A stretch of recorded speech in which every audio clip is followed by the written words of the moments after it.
मोरे सपना के रानी तय तोर से लाभ होगे वो मोला प्यार होगे ना तोर से लाभ होगे जी मोला प्यार होगे ना।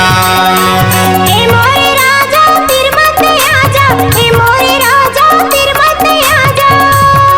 मोला जो ही बना जा रे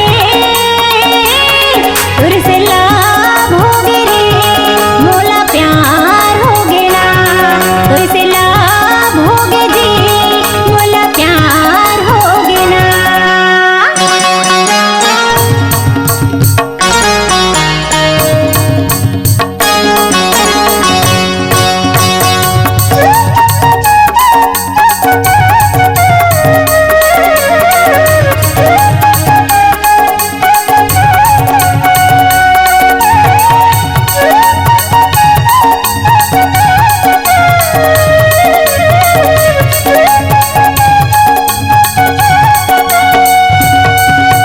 कब मिलबे तय मोला बताना नखरा झंडे खाना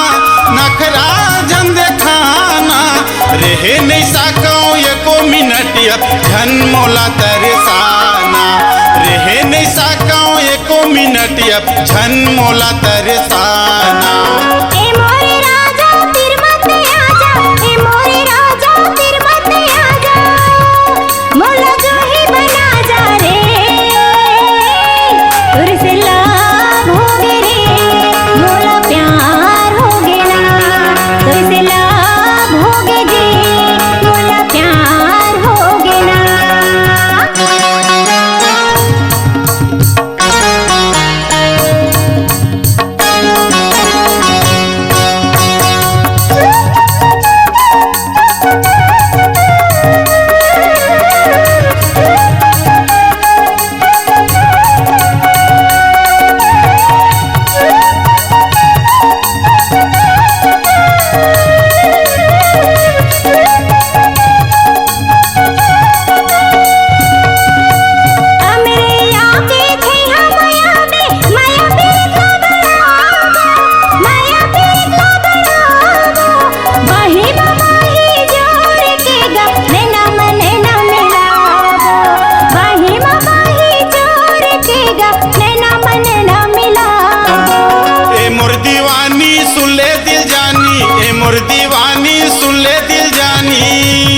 मोरे सपना के रानी तय तोर से लाभ होगे वो मोला प्यार होगे ना तोर से लाभ होगे रे मोला प्यार होगे ना।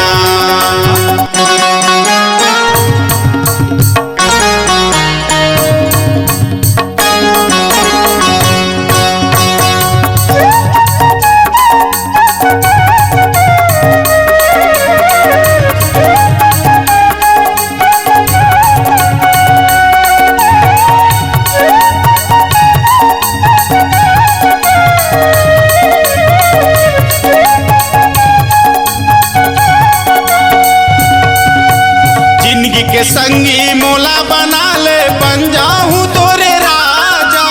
बन जाऊं तोरे राजा डोला सजा के तोर घर आऊं बजवाऊं बेंडे बाजा डोला सजा के तोर घर आके बजवाऊं बेंडे बाजा।